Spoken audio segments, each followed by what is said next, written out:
संसार में श्रावण मास के समय में अगर जो पार्थिव शिवलिंग पूजा करके उसे सरोवर में विसर्जन करता है तो भगवान सबकी गोदी पुत्र से धन धान्य करके भरते हैं। जैसे महादेव के चरणों में हम कोटि कोटि वंदन प्रणाम करते हैं। कृष्णा से कहने लगे, कृष्णा बता तू क्या चाहती है। कृष्णा ने कहा, स्वामी मुझे आपसे कुछ नहीं चाहिए है। महादेव आप यहाँ पर आए मुझे दर्शन देने के लिए, आज से मेरी यही आपसे प्रार्थना है कि जिस प्रकार आज यहाँ पर पूर्ण रूप से मुझे दर्शन देने के लिए आए हैं तो आप ज्योतिर्लिंग के रूप में यहीं पर प्रतिष्ठित हो जाए। भगवान ने कहा कि संसार में मुझे केवल तेरे ही नाम से जाना जाएगा, तू मेरी भक्त है जिसका नाम है कृष्णा। महादेव ने कहा, आज के बाद मेरा 12 ज्योतिर्लिंग में एक नाम होगा कृष्णेश्वर महादेव। जब से भगवान वहां पर स्थापित हो गए। बोले कृष्णेश्वर भगवान की जय। हर हरे महादेव, हर हरे महादेव। इस प्रकार भगवान के 12 ज्योतिर्लिंगों का निर्माण हो गया। स्वयं वो भगवान प्रकट होकर के आए। 12 ज्योतिर्लिंग का नाम अपने घरों में रोज लिया करें। सौराष्ट्रे सोमनाथम च श्रीशैले मल्लिकार्जुनम उज्जैनीयं महाकालम ओंकारम अमलेश्वरम परल्यां वैद्यनाथम च डाकिन्याम भीमशंकरम सेतुबंदे तु रामेशं नागेशं दारुकावणे वाराणस्यं तु विश्वेशं त्र्यंबकं गौतमी तटे हिमालये तु केदारं कृष्णेशं शिवालये एतानि ज्योतिर्लिंगानि सायं प्रातःपठेन्नर सप्त जन्मकृतं पापं स्मरणेन विनश्यति। हे भगवान, आपने धराधाम पर आकर के अपने भक्तों की जिस प्रकार रक्षा की, आप हमारी सदैव सदैव रक्षा करें। कथा से हमने क्या सीखा? अगर हमारे जीवन में भगवान हमें बहुत सुख दे रहा है, परंतु अगर कोई दुख भी आ जाए तो भगवान को कभी ना भूलें।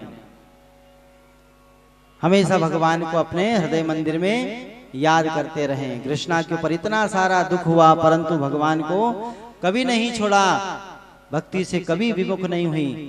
परंतु ये मनुष्य की प्रकृति है, थोड़ा सा दुख हुआ तो भगवान को भूल जाते हैं। इसलिए कथा को शिव महापुराण में कहा, जो शिव भक्त होता है, जो शिव साधक होता है, उसके जीवन में अगर थोड़ा सा दुख भी आ जाए तो निराश न हो, उस दुख में महादेव को याद करे। महादेव उनकी झोली हमेशा भरते हैं। बोले हर हरे महादेव, हर हर महादेव। इसलिए जो अच्छा किया वो मनुष्य ने किया, जो बुरा किया भगवान ने किया, ऐसा कभी ना सोचे। भगवान ने इस दुनिया को बनाया, अब दुनिया में हमें क्या सोच समझ करके करना चाहिए, हमें पता होना चाहिए। भगवान ना तो किसी का अच्छा करता है, ना भगवान किसी का बुरा करता है। व्यक्ति अपने ही कर्मों के द्वारा अच्छा कार्य करता है तो अच्छा फल प्राप्त होता है, बुरा कार्य करेगा तो बुरा फल प्राप्त होगा। इसलिए हो सके जीवन में अच्छे कार्य करें, क्योंकि हम ही अपने कामों को बिगाड़ते हैं और हम ही अपने कामों को बनाते हैं। एक घर में बहू को ससुर जी ने कहा, बहू जरा सब्जी अच्छी बनाओ मस्त। बहू ने बहुत अच्छी सब्जी बनाई, परंतु सब्जी तो अच्छी बना दी, उसमें नमक डालना भूल गई। ससुर जी ने सब्जी खाई, जैसे ही कलेवा मुख में गया, कहे बहू नमक नहीं डाला तूने आज। बोले ससुर जी मैं भूल गई होगी, अब कल मैं याद रखूंगी। दूसरे दिन फिर सब्जी बनाई तो इतना ध्यान रखा कि 2 चम्मच ज्यादा डाल दिया। फिर ससुर जी ने सब्जी खाई, बहू आज इतनी तूने सब्जी को नमक डाल दिया, इतनी नमकीन बना दी। ससुर जी क्षमा कर दो, मैं कल याद रखूंगी। अब कल इतना ज्यादा याद रखा कि खीर में नमक डाल दिया। अब बताओ, बहू गई अंदर, नमक के डब्बे को उठाए घोड़ा पर फेंके, बोले तू बहुत खराब है। अब उसमें नमक की क्या गलती है? नमक की कोई गलती है क्या? गलती तो डालने वाली कि भगवान ने नमक बनाया है, अब कितना कितना डालना है वो हमें याद रखना है। अब हमने नमक को डाल दिया, गलती हम नमक पे निकालेगी, तू बहुत गलत है, बहुत खराब है, घोड़ा पर फेंकी आई। वैसा थोड़ी करना चाहिए भाई। भगवान ने सब कुछ बनाया, परंतु अब किसको कितना उपयोग में लेना ये तो मनुष्य जाने। इसलिए भगवान की बनाई हुई हर वस्तु ये बहुत अच्छी है, बस उसका उपयोग करना हमें आना चाहिए। बोले महादेव भगवान की जय। हर हरे महादेव, हर हरे महादेव। मनुष्य बड़ा चालाक है भैया, अपने द्वारा बनाई हुई वस्तु को बड़ा मानेगा, परंतु जो भगवान ने बनाया उस पर कभी विश्वास नहीं। मनुष्य ने बनाया मंदिर। मनुष्य ने क्या बनाया? मंदिर। मंदिर में जो मूर्ति है किसने बनाई? किसी मनुष्य ने। मूर्ति में प्राण प्रतिष्ठा किसने करी? किसी ब्राह्मण जो मनुष्य का शरीर लेकर के आया। मंदिर बनाया मनुष्य ने, मूर्ति बनाई मनुष्य ने, प्राण प्रतिष्ठा करी मनुष्य ने। मंदिर में जाते हैं, भगवान का पूजन अर्चन वंदन बहुत करते हैं और भगवान को सब कुछ मानते हैं। परंतु भगवान एक दिन सोचने लगे कि मनुष्य कितना चालाक, उसने जो बनाया उस वस्तु से बहुत प्रेम है, परंतु जो मैंने बनाया उससे प्रेम नहीं करता। मंदिर में जो मूर्ति बैठी है वो भगवान ने नहीं बनाई है, वो मनुष्य ने बनाई है। परंतु भगवान कहता है कि संसार रूपी मंदिर में जो चलती फिरती मूर्तियां बनी है किसने बनाई है? भगवान ने बनी। प्राण प्रतिष्ठा करने वाला पंडित कौन था?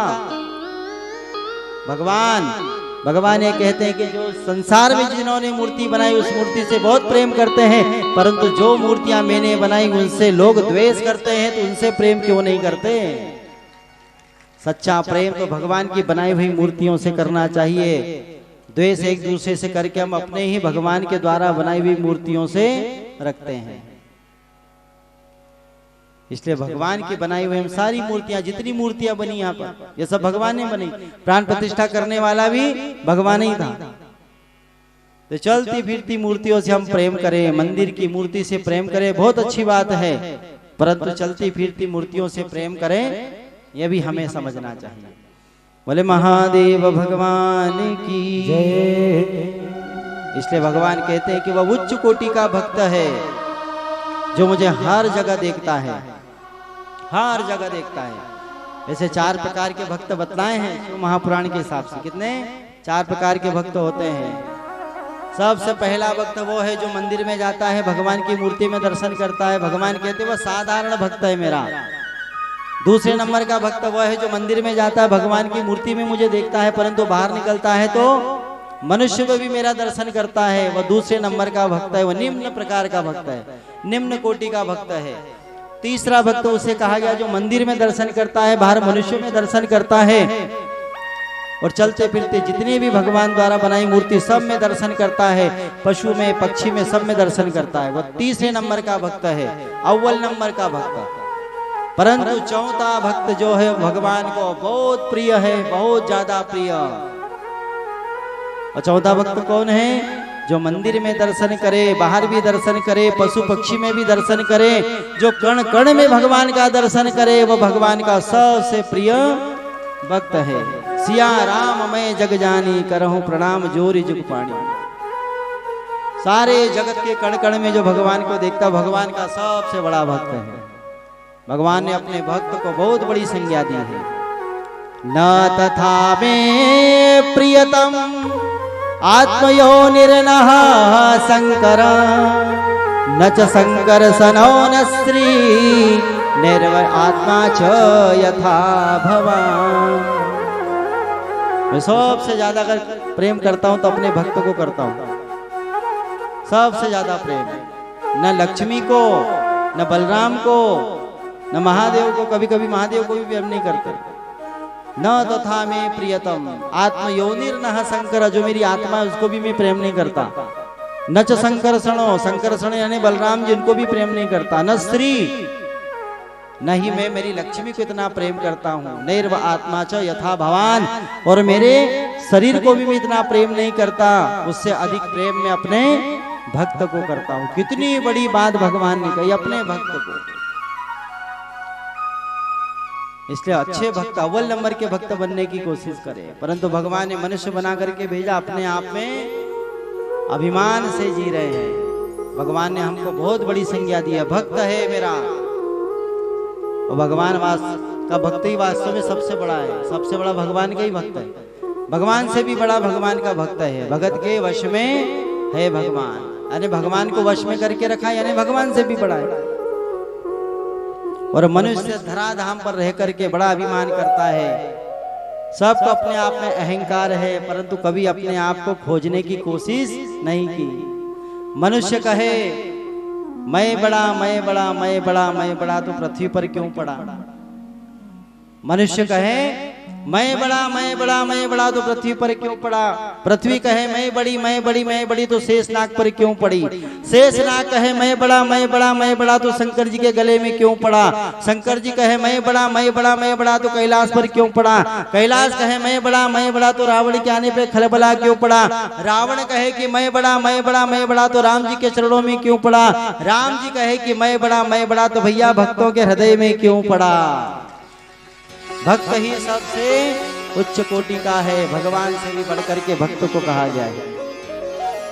इसलिए अपने हृदय में राम जी को बसा करके रखे, महादेव को बसा करके रखे। बोला हर हरे महादेव, हर हर महा